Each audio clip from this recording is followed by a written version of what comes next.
আসসালামু আলাইকুম ওরহমতুল্লাহি ওবারাকাতু।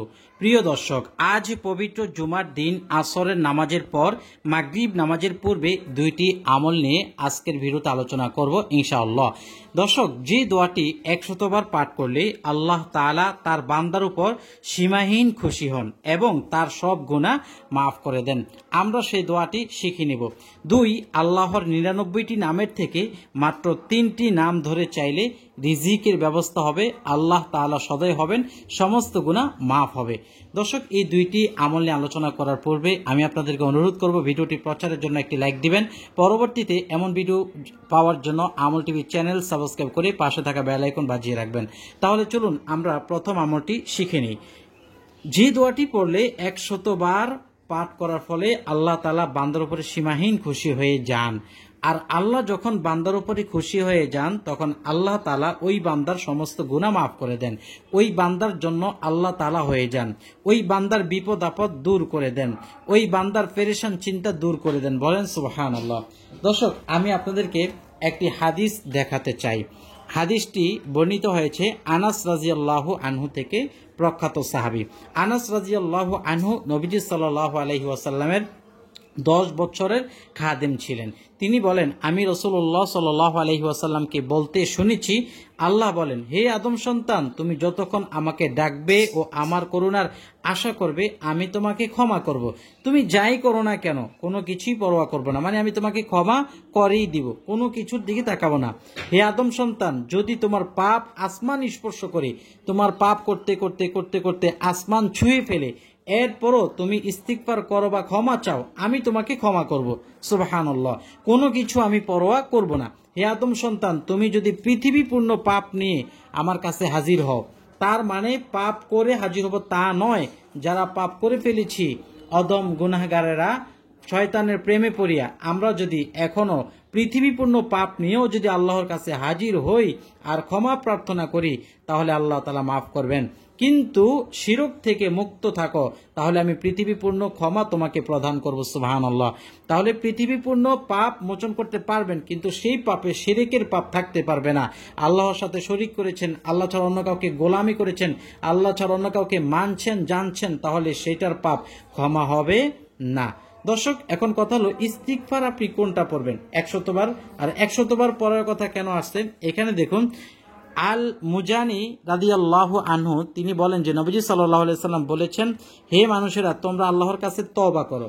যেহেতু একটু আগে আপনি দেখেছেন যে পৃথিবীপূর্ণ পাপ নিয়ে যদি আমার কাছে তওবা করো আমি মাফ করে দিব, তাহলে তওবা করার সিস্টেমটা কি?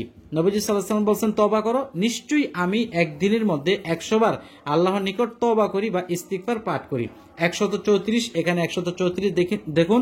সহিহ হাদিস, মুসলিম শরীফ 48 নম্বর আপনার অধ্যায়, কিতাবুজ জিকির 12 নম্বর বাব, ইস্তিহবাবুল ইস্তিগফার 4 নম্বর খণ্ড, 2075 নম্বর পৃষ্ঠা।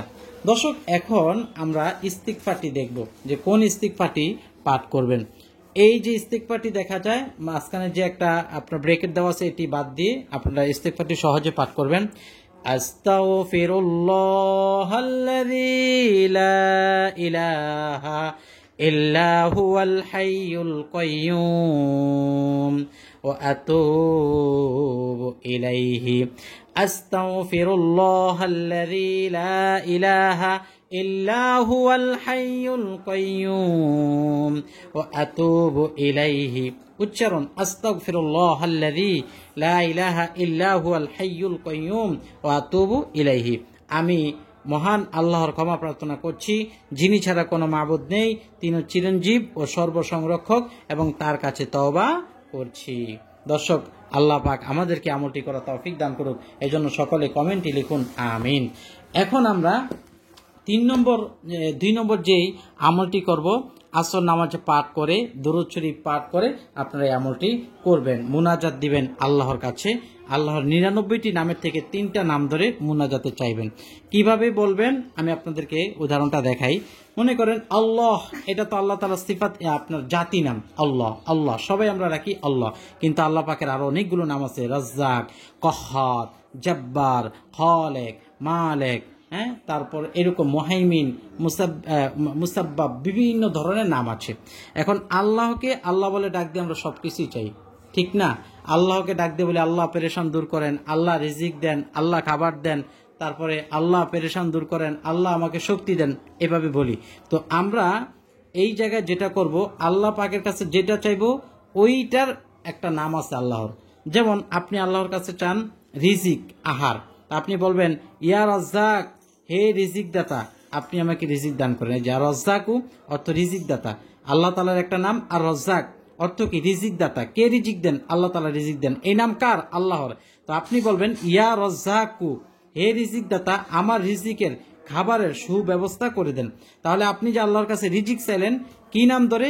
আল্লাহর যে রিজিক দাতার যে নাম আছে ওই নাম ধরে। আপনি আল্লাহ বলে তো সবসময় সম্বোধন করেন, কিন্তু আল্লাহর যে সিফাতি নামগুলো আছে ওইগুলো তো আপনি মুখে নিচ্ছেন না। এই উসিলে আপনি বলবেন যে ইয়া রাজ্জাক, আপনি আমার রিজিকের ব্যবস্থা করে দেন। আপনার শক্তির প্রয়োজন, তাহলে আল্লাহর একটা নাম আছে ইয়া কওয়ি, কওয়ি মানে শক্তিশালী, আপনি বলবেন ইয়া কওয়িয়ু, আপনি আমাকে শক্তি দান করেন। আপনার হায়াতের দরকার, তাহলে কয়্যুম, আল্লাহ তাআলা চিরঞ্জীব, চিরস্থায়ী, তিনি মরবেন না, তিনি চিরদিন অনাদায়ী থাকবেন। তো আপনি বলবেন ইয়া কয়্যুম, আপনি আমাকে হায়াত বাড়ায় দেন, কারণ হায়াতের মালিক তো আপনি, ঠিক না? এইভাবে আল্লাহর কাছে আপনি বলবেন। তারপরে এটা হলো এক। 2 নম্বর, আল্লাহর আরেকটি গুণবাচক নাম হলো আর রহিম, অর্থ অতি দয়ালু, দয়াবান। আপনি বলবেন ইয়া রহিম, হে দয়ালু, তুমি আমার ওপর দয়া করো, যাতে প্রতিটা কাজে আমি শান্তি পাই। অনেক আছে কাজে কর্মে শান্তি পায় না, তারপরে তার উপর রহমত নাই, দয়া নাই, যে কাজে হাত দেয় সে কাজেই ব্যর্থ হচ্ছে, টাকা পয়সা ব্যর্থ হচ্ছে, ব্যবসা বাণিজ্য ব্যর্থ হচ্ছে, টাকা পয়সা বরকত পাচ্ছে না, অনেক টাকা ইনকাম করছেন ঘরের ভিতরে, বরকত পাচ্ছেন না, কেন হচ্ছে? আপনি আল্লাহর কাছে দোয়া করুন, ইয়া রহিম, আপনি আমাকে রহম করেন, ইয়া রহমান, আপনি আমাকে দয়া করেন, ইয়া রহমান, আপনি আমাকে দয়া করেন। এভাবে আল্লাহর কাছে বলবেন, আল্লাহ পাক আপনার সব কাজের মধ্যে শান্তি ও বরকত দিবেন। 3, আল গফুর, অর্থ হলো ক্ষমাকারী, এটাও আল্লাহ পাকের একটা নাম। আপনি মুনাজাতে বলবেন ইয়া গফফার, হে ক্ষমাকারী, আমার মতো পাপী এই ভুবনে আর কেউ নাই। ইয়া গফফার, হে ক্ষমাকারী, আমার মতো গুনাহগার এই পৃথিবীতে কেউ নাই। ইয়া গফফার, হে ক্ষমাকারী, আমার মতো অদম, আমার মতো পাপী, আমার মতো নালায়েক এই পৃথিবীতে আর কেউ নাই। সুতরাং আপনি আমার ছোট বড়, গোপনে প্রকাশ্যে সব ধরনের গুনাহ মাফ করে তোমার প্রিয় বান্দাদের খাতায় নাম লিখিয়ে নাও, আমিন। আল্লাহ তাআলা কবুল করুক। সবাই কমেন্টে লিখুন আমিন। যারা আল্লাহর 99 নাম পাইতে চান, শিখতে চান, মুখস্থ করতে চান, একটি বই আছে, ওই বইটা এবং আমি যেই ইস্তিগফারের আমলের কথা বললাম রাহে বেলায়াত, এই বইটা নেওয়ার জন্য যদি কেউ ইচ্ছুক থাকেন, তাহলে এই নাম্বারে আপনারা ইনশাআল্লাহ মেসেজ করে ঠিকানা দিয়ে নিতে পারবেন। তো ভালো থাকবেন, লাইক দিয়ে শেয়ার করবেন, আমল টিভি চ্যানেল সাবস্ক্রাইব করে পাশে থাকা বেল আইকন বাজিয়ে রাখবেন।